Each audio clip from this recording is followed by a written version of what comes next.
Hello friends, welcome to my channel. तर आज आपण पाहणार आहोत क्रिसमस स्पेशल प्लम केक. तर हा कम्प्लिटली एगलेस केक आहे आणि याच्यामध्ये रमचा वगैरे काही यूज केलेला नाही, पण टेस्टमध्ये मात्र कम्प्लीट रम केकसारखाच लागणार आहे. इन्ग्रेडियंट्सची लिस्ट आणि मेथड मी सगळी डिस्क्रिप्शन बॉक्समध्ये लिहून देते, तुम्ही तिकडे जाऊन स्क्रीनशॉट घेऊ शकता. यासाठी सगळ्यात पहिल्यांदा आपल्याला ड्रायफ्रूट्स सोक करून घ्यायचे आहेत. तर इथे मी 1/4 कप टुटी फ्रुटी, 2 टेबलस्पून मनुके, काजू, बदाम, पिस्ता आणि ब्लॅक मनुके घेतलेले आहेत. तुम्ही चेरीचाही यूज करू शकता आणि हे सगळं एकदम नीट मिक्स करून घ्यायचं आहे आणि यातले थोडेसे ड्रायफ्रूट्स बाजूला काढून ठेवायचे, जे आपल्याला नंतर वरती स्प्रिंकल करायचे आहेत. तर यासाठी इथे मी ट्रॉपिकानाचा ऑरेंज ज्यूस घेतलेला आहे. तुम्ही फ्रेश ऑरेंज ज्यूस घेतला किंवा मिक्स फ्रूट ज्यूस घेतला तरी पण चालेल. आणि जेवढे ड्रायफ्रूट्स भिजतील ना तेवढंच वरती ज्यूस टाकायचं आणि यामध्ये रमचा फ्लेवर येण्यासाठी यामध्ये 2 टेबलस्पून हनी टाकायचं आहे आणि कम्प्लिटली ओव्हरनाईट सोक करायचं किंवा ॲटलिस्ट टाईम नसेल तर ॲटलिस्ट 2 ते 3 तास तरी सोक करत ठेवायचे. तर आता शुगर कॅरमलाइज करून घेऊयात. यासाठी इथं मी 1/4 कप साखर घेतली आहे आणि शक्यतो कोलगट भांडं घ्या.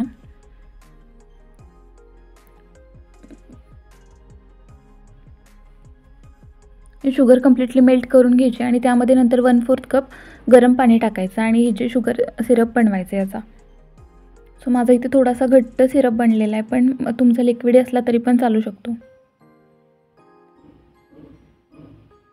दोन्ही कम्प्लिटली मिक्स झाल्यानंतर गॅस बंद करायचा आणि यामध्ये थोडंसं बटर टाकायचं. बटर इज कम्प्लिटली ऑप्शनल, पण त्यामुळे बटरस्कॉचसारखी टेस्ट येते म्हणून मी थोडंसं बटर ॲड केलेलं आहे.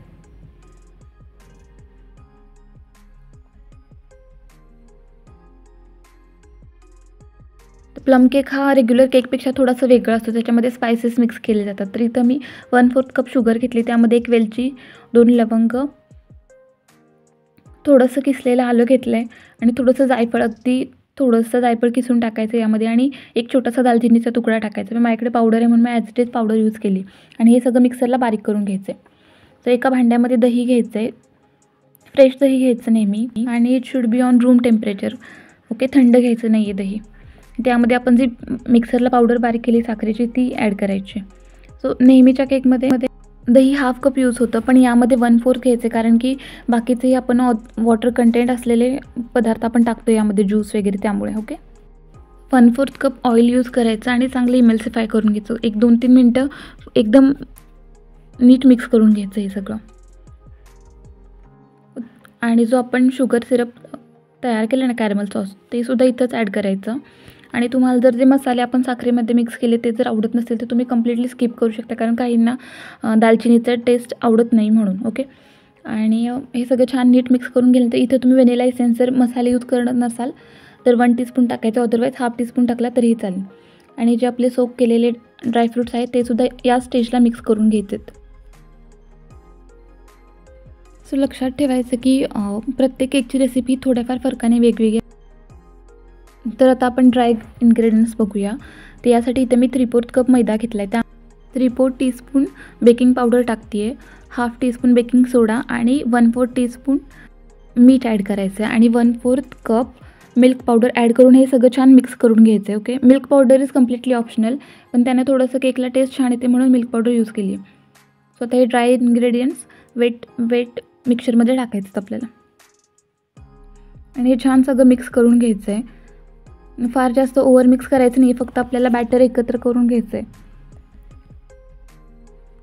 आणि कन्सिस्टन्सी ॲडजस्ट करण्यासाठी ते मी जस्ट 2 टेबलस्पून पाणी घेतले आणि त्यामध्ये 1/2 टीस्पून व्हॅनिला एसेन्स टाकला आहे. तुम्ही हवं तर पाणी किंवा दूध काहीही मिक्स करू शकता, पण बॅटर फार जास्त पातळ करायचं नाही आणि फार घट्टही करायचं नाही आहे.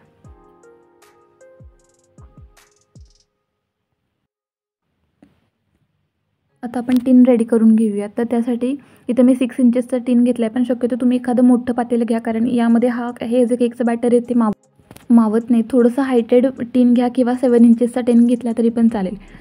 तर टीनला थोडंसं ऑइल ग्रीस करून त्यावरती मी मैदा स्प्रिंकल केला आहे आणि एक्सेस मैदा जो डस्ट करून घेतलेला आहे बाकीचा, आणि यामध्ये बॅटर पोर करायचं. आणि हे जे फ्रूट्स आहेत ना ते सिंक होतात जर आपण ॲज इट इज वरती टाकले तर. सो म्हणून यांना थोडंसं मैद्यामध्ये कोट करायचं. 1 चमचाभर मैदा वाटीमध्ये टाकायचा, कोट करायचं मैद्यामध्ये आणि वरून स्प्रिंकल करायचे, म्हणजे ते खाली जाऊन बसत नाहीत तळाला, ते वरच्यावरती तसेच राईज होतात. आणि या केकला मग आता आपण बेक करायचं. मी एक छोटीशी कढई घेतली आहे, त्यामध्ये हा टीन ठेवायचा. सो खालती जी जाळी असते ना आपण भांडी ठेवतो ती जाळी छोटीशी ठेवायची किंवा ॲटलीस्ट मीठ तुम्ही स्प्रेड करू शकता. मी ॲज इट इज ठेवते पण तुम्ही तसं करू नका. आणि या केकला 35 ते 40 मिनटासाठी बेक करायला ठेवायचं. टाईम कमी जास्त लागू शकतो. ओके. आणि OTGमध्ये करणार असेल तर 180 डिग्रीजला 35 to 40 मिनिट्ससाठी ठेवायचं आहे, लोअर रॉड ऑन करून फक्त. सो आफ्टर 40 मिनिट्सनी मी हा केक काढलेला होता चेक करायला. तर कम्प्लिटली टूथपिक आपली जी आहे ती क्लीन आलेली आहे. ओके. आणि केक गॅस बंद केला की आपण केक लगेच बाहेर काढून घ्यायचा, कारण जर तसाच ठेवला तर केक हार्ड होतो. आणि थोडासा नॉर्मल रूम टेम्परेचरला आला की त्यावेळेला सुद्धा तो डिमोल्ड करून घ्यायचा आहे. अदरवाईज केकला स्टीम तशीच खालती राहते आणि मग केक टिनला चिकटतो. सो तुम्ही बघू शकता किती छान स्पॉन्जी झालेला आहे केक. मी एक पीस इथे कट करून दाखवते, तुम्ही त्याची आतली जाळी पण बघू शकता. सो एकदा नक्की ट्राय करून बघा आणि व्हिडिओ आवडल्यास प्लीज चॅनलला लाईक, शेअर आणि सबस्क्राईब करायला विसरू नका. थँक्यू.